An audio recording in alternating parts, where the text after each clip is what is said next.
नमस्कार दोस्तों, स्वागत है आप सभी का अपने स्कूल यूट्यूब चैनल पे। आज के इस वीडियो में हम आपको कक्षा 10वीं विषय सामाजिक विज्ञान के मोस्ट इंपॉर्टेंट क्वेश्चन जो कि हर बार जिनके पूछे जाने की संभावना बहुत ज़्यादा है, जिनकी इस बार एग्जाम में पूछे जाने की संभावना बहुत ज़्यादा है और ये प्रश्न लगभग हर एक एग्जाम पेपर में पूछे जाते हैं। तो आज के इस वीडियो में हम आपको मोस्ट इंपॉर्टेंट क्वेश्चन बताएंगे सामाजिक विज्ञान के कक्षा 10वीं के, और ये सारे क्वेश्चन ही MCQ क्वेश्चन है। ठीक है, ऑब्जेक्टिव टाइप क्वेश्चन है, सारे क्वेश्चन ऑब्जेक्टिव टाइप क्वेश्चन है। सभी को ध्यान से देखना क्योंकि ये हर बार पूछे जाते हैं, उनके पूछे इस बार आपके एग्जाम में पूछे जाने की संभावना बहुत ज़्यादा है। तो वीडियो को ध्यान से बिना स्किप किए, बिना आगे पीछे ध्यानपूर्वक देखना। सारे प्रश्न मोस्ट IMP है। अगर आपको वीडियो अच्छा लगे तो चैनल को सब्सक्राइब कर लेना, चैनल को सब्सक्राइब जरूर कर देना, वीडियो को लाइक करके उसके साथ शेयर जरूर करना।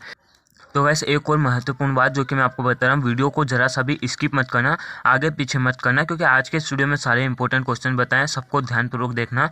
और दूसरी बात, इसी वीडियो में प्रश्नों को याद करने की कोशिश भी करना। अगर आप ध्यानपूर्वक वीडियो को देखोगे और याद करने की कोशिश करोगे तो आपको याद भी साथ के साथ होते जाएंगे।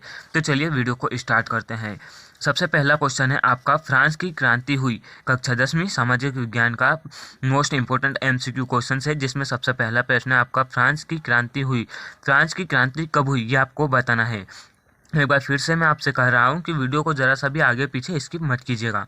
फ्रांस की क्रांति हुई का 1788 ईस्वी में, खा 1790 ईस्वी में, गा 1790 ईस्वी में, घा 1787 ईस्वी में। इसका क्या राइट आंसर होगा? राइट आंसर आपको बताना है। तो देखिए, प्रश्न क्रमांक 1, फ्रांस की क्रांति हुई, तो इसका राइट आंसर हो जाएगा फ्रांस की क्रांति कब हुई।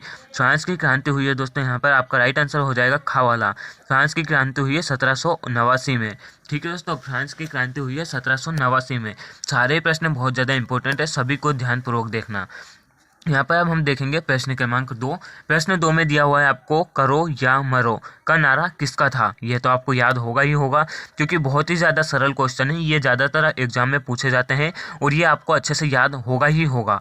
करो या मरो का नारा किसका था, ये इंपॉर्टेंट भी है आपके लिए, IMP भी है, इसको अच्छे से याद कर लेना। आपके एग्जाम में पूछे जाने की बहुत ज़्यादा संभावना है, अच्छे से याद कर लेना। जो भी प्रश्न बता रहा हूँ, एक बार फिर बोल रहा हूँ कि वीडियो को ज़रा सा भी आगे पीछे मत कीजिएगा, वीडियो को स्किप मत कीजिएगा, पूरा ध्यान से देखना, प्रश्नों को वीडियो में ही याद करने की कोशिश करना। करो या मरो का नारा किसका था, करो या मरो का नारा किसका था। तो करो या मरो का नारा था का सुभाष चंद्र बोस का, खा भगत सिंह का, गा चंद्रशेखर आज़ाद का, घा महात्मा गांधी का। तो करो या मरो का नारा किसका था दोस्तों? करो या मरो का नारा था महात्मा गांधी का। किसका था? महात्मा गांधी का। तो आपका राइट आंसर क्या हो जाएगा? घा वाला, महात्मा गांधी का। करो या मरो का नारा किसका था? महात्मा गांधी का। चलिए बढ़ते हैं प्रश्न 3 की ओर। प्रश्न 3 में आप देखेंगे, महामंदी का प्रारंभ किस वर्ष में हुआ था। प्रश्न 3 है, ये भी आपके लिए IMP है। जितने भी क्वेश्चन हम आपको बता रहे हैं सारे के सारे मोस्ट IMP क्वेश्चन है, आपके एग्जाम में पूछे जाने की बहुत ज़्यादा संभावना है, अच्छे से याद कर लेना। महामंदी का प्रारंभ किस वर्ष में हुआ था, महामंदी कब आई थी, आपको बताना है महामंदी का प्रारंभ किस वर्ष में हुआ था। देखिए ऑप्शन में आपको दिया हुआ है महामंदी का प्रारंभ किस वर्ष में हुआ था। ऑप्शन नंबर का है, ऑप्शन नंबर का में दिया हुआ है 1919 में। महामंदी का किस वर्ष प्रारंभ हुई थी? ऑप्शन नंबर का 1919 में। ऑप्शन गा 1929 में। ऑप्शन गा है 1929 में। ऑप्शन खा है 1924 में, या फिर ऑप्शन घा है 1934 में। तो महामंदी आई थी, महामंदी का प्रारंभ किस वर्ष में हुआ था, इसका राइट आंसर हो जाएगा ऑप्शन नंबर आपका, इसका राइट आंसर हो जाएगा महामंदी किस वर्ष में आई थी। महामंदी आई थी 1929 में। तो इसका सही आंसर हो जाएगा 1929, ये वाला गा वाला। महामंदी किस वर्ष में प्रारंभ हुई थी? 1929 में। इसका सही आंसर हो जाएगा गा वाला, महामंदी 1929 में प्रारंभ हुई थी। कब हुई थी? 1929 में। चलिए बढ़ते हैं प्रश्न क्रमांक 4 की ओर। प्रश्न 4 में आपको दिया हुआ है कपास की खेती। प्रश्न 4 में दिया हुआ है, जो कि आपके लिए इंपॉर्टेंट क्वेश्चन है, सारे ही इंपॉर्टेंट क्वेश्चन है। कपास की खेती के लिए कौन सी मृदा उपयुक्त है, या फिर ऐसा भी आपके एग्जाम में आ सकता है इसके अलावा कि कपास की खेती के लिए कौन सी मिट्टी उपयुक्त है, या फिर कौन सी मृदा उपयुक्त है। तो देखिए कपास की खेती के लिए कौन सी मृदा उपयुक्त है। देखिए प्रश्न 4 में है, आपको दिया हुआ है कपास की खेती के लिए कौन सी मृदा उपयुक्त है, जो कि सारे इंपॉर्टेंट क्वेश्चन है, जो कि आज के स्टूडियो में आपको बता रहा हूँ। तो इसमें आपको ऑप्शन दिया हुआ है, कपास की खेती के लिए कौन सी मृदा उपयुक्त है। का काली मृदा, काली मिट्टी, यानी कि ऑप्शन नंबर का है काली मृदा। ऑप्शन का है जलोढ़ मृदा। ऑप्शन नंबर खा है जलोढ़ मृदा। ऑप्शन नंबर गा है यहाँ पर लाल मृदा। कपास की खेती के लिए कौन सी उपयुक्त है? लाल मृदा। या फिर ऑप्शन नंबर घा है लेटराइट मृदा। कौन सी उपयुक्त है, कौन सी अच्छी है, मतलब कि कपास की खेती के लिए कौन सी मृदा अच्छी है? लेटराइट मृदा। चारों ऑप्शन दिए हुए हैं, चारों ऑप्शन में से इसका राइट आंसर क्या हो जाएगा? कपास की खेती के लिए कौन सी मृदा उपयुक्त है? कपास की खेती के लिए काली मृदा उपयुक्त है। कौन सी? काली मृदा। कपास की खेती के लिए काली मृदा उपयुक्त है, तो इसका राइट आंसर हो जाएगा ऑप्शन नंबर का वाला। क्या है इसका सही आंसर? ऑप्शन नंबर का, काली मृदा। चलिए बढ़ते हैं प्रश्न 5 की ओर। प्रश्न 5 में आपको दिया हुआ है निम्नलिखित में से कौन सी एक रेशेदार फसल है? रेशेदार फसल के बारे में आपको बताना है। यहाँ पर आपसे रेशेदार फसल के बारे में पूछा गया है। निम्नलिखित में से कौन सी एक रेशेदार फसल है? सारे आईएमपी क्वेश्चन है, तो ये सारे इंपॉर्टेंट क्वेश्चन है। आने वाला वीडियो भी एक और वीडियो आएगा जो कि आपके लिए और भी मोस्ट इंपॉर्टेंट क्वेश्चन रहेगा। निम्नलिखित में से कौन सी एक रेशेदार फसल, आपको बताना है रेशेदार फसल कौन सी है। देखिए ऑप्शन दिया हुआ है आपको का जूट मृदा, जूट। निम्नलिखित में कौन सी रेशेदार फसल है? तो ऑप्शन नंबर का है जूट। ऑप्शन नंबर का है काफ़ी। ऑप्शन नंबर गा है जौ। ऑप्शन नंबर घा है रबर। इन चारों में से रेशेदार फसल कौन सी है? रेशेदार वाली फसल कौन सी है? तो आपने अच्छे से पढ़ ही लिया होगा इसको, तो इसका राइट आंसर हो जाएगा रेशेदार वाली फसल है जूट। ठीक है दोस्तों, निम्नलिखित में से रेशेदार वाली फसल कौन सी है? जूट है, तो इसका राइट आंसर हो जाएगा का वाला, रेशेदार वाली फसल है जूट। चलिए बढ़ते हैं प्रश्न 6 की ओर। प्रश्न 6 में आपको दिया हुआ है भारत में, यहाँ पर देखिए, भारत में पवन ऊर्जा का विशाल केंद्र कहाँ स्थित है? वेरी इंपॉर्टेंट क्वेश्चन आपके एग्जाम में आ सकता है। भारत में पवन ऊर्जा का विशाल केंद्र कहाँ स्थित है? देखिए दोस्तों, प्रश्न 6 में है आपका भारत में पवन ऊर्जा का विशाल केंद्र कहाँ स्थित है। तो इसके लिए आपको ऑप्शन दिए हुए हैं का उत्तराखंड में। भारत में पवन ऊर्जा का विशाल केंद्र कहाँ स्थित है? उत्तराखंड में। और खा है तमिलनाडु में। गा है हिमाचल प्रदेश में। ऑप्शन नंबर घा है राजस्थान में। आपको बताना है, आपसे पूछा गया है कि विशाल केंद्र कहाँ स्थित है, ऊर्जा का विशाल केंद्र कहाँ स्थित है, तो इसका राइट आंसर हो जाएगा तमिलनाडु में। कहाँ स्थित है? तमिलनाडु में। तो भारत में पवन ऊर्जा का केंद्र कहाँ स्थित है? तमिलनाडु में। तो चलिए अब बढ़ते हैं प्रश्न क्रमांक 7 की ओर। फिर अगला प्रश्न क्रमांक 7 है आपका, निम्न में से कौन सा परिवहन साधन भारत में प्रमुख साधन है? ठीक है, निम्न में से कौन सा परिवहन साधन भारत में प्रमुख साधन? समझना है आपको क्या कह रहा है, वीडियो में क्या कहा गया है, प्रश्न में क्या कहा गया है। प्रश्न 7 में कहा गया है निम्न में से कौन सा परिवहन साधन भारत में प्रमुख साधन है। ऑप्शन है का पाइपलाइन, या फिर ऑप्शन ग है रेल परिवहन। ऑप्शन ग है सड़क परिवहन। ऑप्शन घ है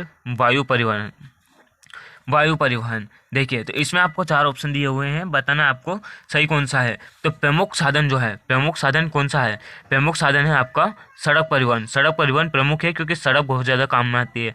सड़क चलने के काम में आती है, कोई भी आम व्यक्ति अगर उस पर चलना चाहे तो वही चलने के काम में आएगी। चलने के काम में रेल परिवहन सिर्फ रेल के काम में आएगी, पाइपलाइन पाइप के काम में, और वायु परिवहन सिर्फ वायु परिवहन के। लेकिन सड़क पर एक इंसान भी चल सकता है, वो बाइक चला सकता है, कार मोटर बस ट्रक सब कुछ सड़क पर चलते हैं। तो इसका राइट आंसर क्या हो जाएगा? सड़क परिवहन इसका बिल्कुल राइट आंसर हो जाएगा। ठीक है दोस्तों, समझने वाली बात है, सड़क प्रमुख है। ठीक है, सड़क प्रमुख साधन है। इसके बाद में प्रश्न 8 है, भारत में यहाँ औरतों के लिए आरक्षण की व्यवस्था है। ठीक है, औरतों के लिए आरक्षण की व्यवस्था कहाँ है ये बताना आपको अपने भारत में। लोकसभा में है क्या? लोकसभा में है। इसके बाद में विधानसभा में। ऑप्शन का है यहाँ पर देखिए आप मंत्रिमंडल, या फिर इसके अलावा पंचायती राज की संस्थाएं।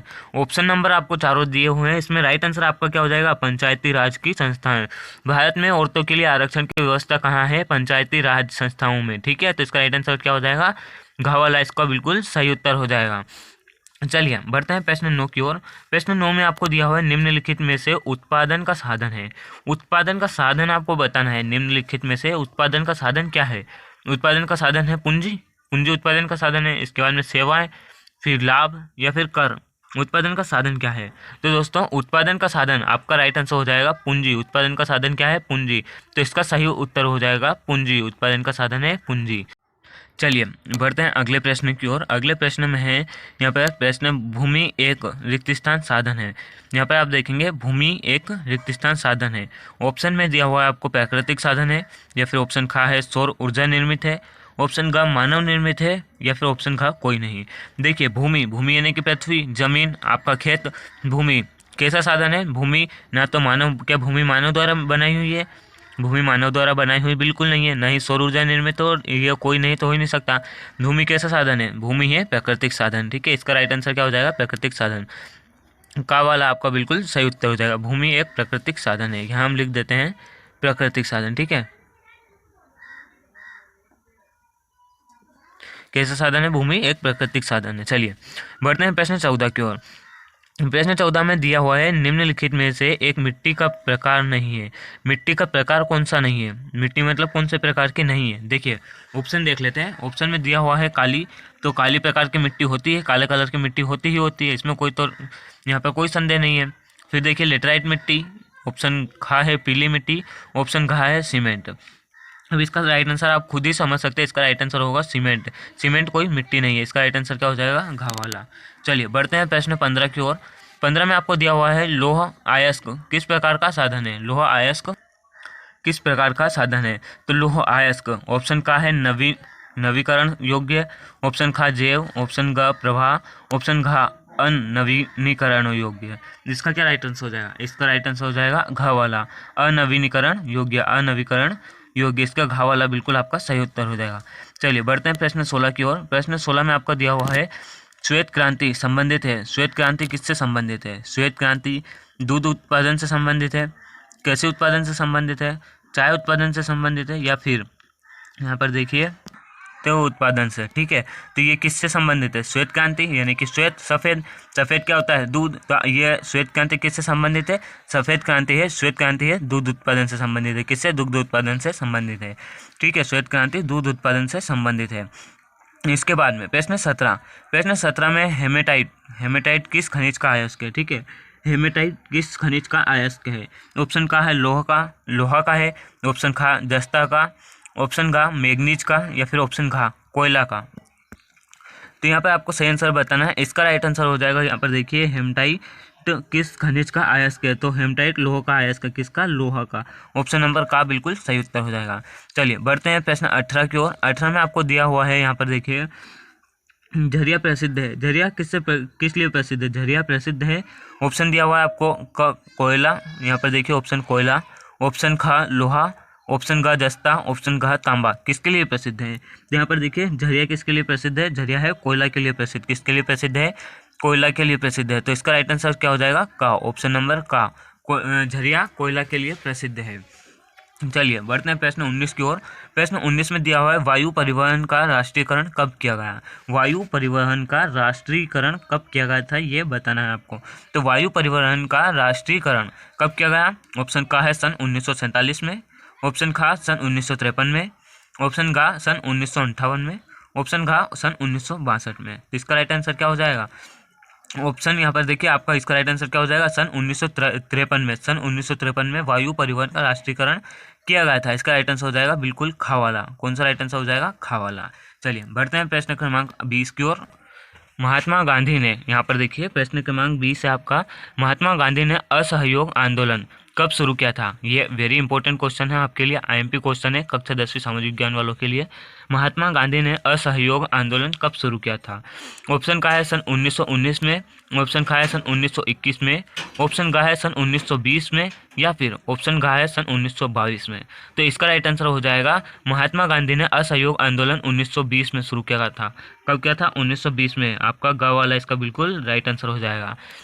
चलिए बढ़ते हैं प्रश्न क्रमांक 21 की ओर। 21 में आपको दिया हुआ है महात्मा गांधी अफ्रीका से कब वापस आए थे? महात्मा गांधी जो है अफ्रीका गए थे, फिर अफ्रीका से वापस कब आए थे? ऑप्शन देख लीजिए। ऑप्शन दिया हुआ है का में 1914, ऑप्शन का दिया हुआ है 1914, ऑप्शन का है 1918, ऑप्शन गा है 1915 और ऑप्शन घा है 1919। तो महात्मा गांधी जो है अफ्रीका गए थे, और फिर अफ्रीका से कब वापस आए थे? महात्मा गांधी 1915 में अफ्रीका से वापस आए थे। कब आए थे? 1915 में। तो इसका सही उत्तर हो जाएगा 1915। चलिए बढ़ते हैं प्रश्न क्रमांक आगे की ओर, 21 की ओर, 22 की ओर। यहाँ पर 21 हमने देख लिया है, 22 की ओर बढ़ते हैं। 22 में देखिए रीडर पेस्ट बीमारी किस महाद्वीप से फैली थी? ठीक है, रीडर पेस्ट बीमारी किस महाद्वीप से फैली थी? ऑप्शन दिया हुआ है का है एशिया में, ऑप्शन का है अफ्रीका से, ऑप्शन गा है ऑस्ट्रेलिया में, या फिर ऑप्शन गा है अमेरिका में। रीडर पेस्ट बीमारी किस महाद्वीप से फैली थी? तो इसका सही उत्तर हो जाएगा अफ्रीका में। कहाँ फैली थी? अफ्रीका में। फिलहाल तो अभी कोरोना फैला था, जो कि कहाँ से फैला था सबको पता ही है। रीडर पेस्ट बीमारी कहाँ से फैली थी? अफ्रीका से। चलिए प्रश्न 23 देख लीजिए। प्रश्न 23 में दिया हुआ है आपको सत्ता की साझेदारी के कितने कारण बताए गए हैं। सत्ता की साझेदारी के कितने कारण बताए गए हैं।